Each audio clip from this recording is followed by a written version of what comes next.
There's a person in your life right now who hugged you last week and talked about you the moment you left the room. Not because they hate you, because they need you close enough to use you. And the most unsettling part, they are probably one of the first people you would call if something went wrong today. You've been feeling it, that strange heaviness after spending time with certain people. Not sad exactly, not angry, just emptied out, like you gave something and nothing came back. That feeling has a name, and today we are going to talk about what to actually do with it. If you are new here, this channel is where we break down human behavior in ways that actually make sense. Hit subscribe and the bell so you never miss one. Here's the thing about fake people that nobody really talks about. They are not villains. They are not sitting in a dark room plotting against you. Most of them are actually charming, warm, and genuinely fun to be around. That is the whole trap. Psychology calls this a transactional relationship, where someone stays close to you not because of who you are, but because of what being around you gives them: status, information, a sense of security, a front row seat to your life so they can feel better about their own. And here's the wild part. Research in social psychology shows that humans are actually wired to detect inauthenticity. Your brain is constantly running background checks on the people around you, picking up on micro expressions, tiny delays in reactions, small inconsistencies between what someone says and how their face moves when they say it. You are already reading people. You just haven't been taught to trust what you are reading. So let's change that.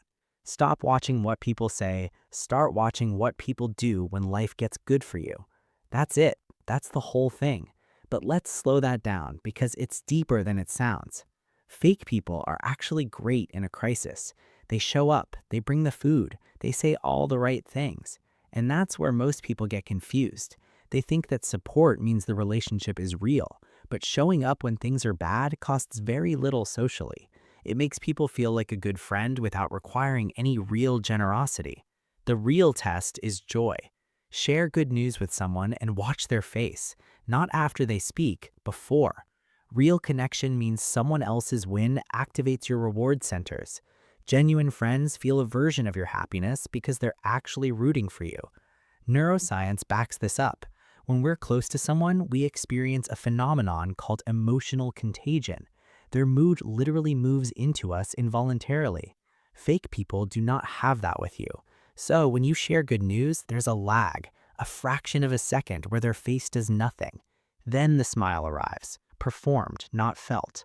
You've seen that face. You just didn't have the language for it until now. Here's what you actually do about it. First, share something small and happy this week. Not big news, something like, "I've just been in a really good mood lately," or "something nice happened today." Then watch faces before mouths move.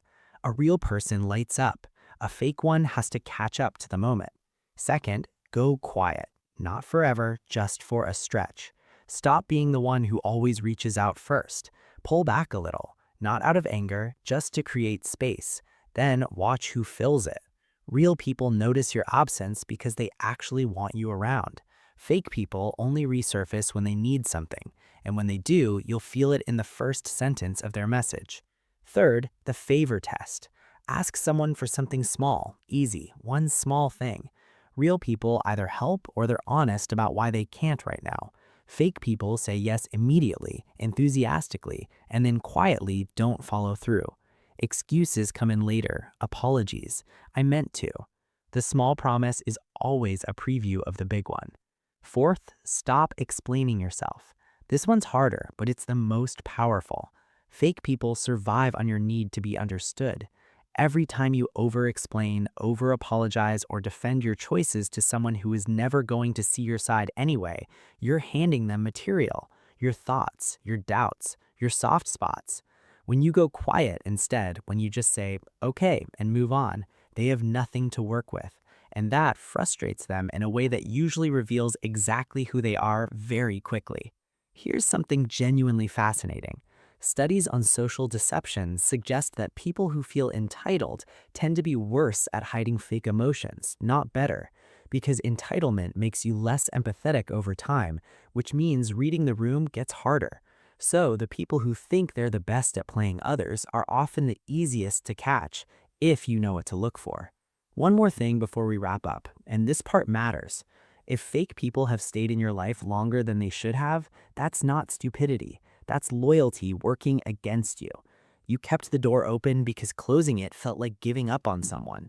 You explained yourself again and again because somewhere you believed that if you just found the right words, they would finally get it. That's not weakness, that's who you are.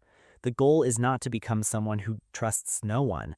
The goal is to get sharp enough to give your real energy to real people and spend exactly zero of it on the ones who were never going to deserve it. Pick one move from today, just one. Try it this week and pay attention to what comes back. I genuinely want to know what you notice. Drop it in the comments. Did someone's face give them away? Did the quiet test reveal something? Did someone ghost you the moment you stopped reaching out first? Tell me everything. This comment section is always a good time. See you in the next one.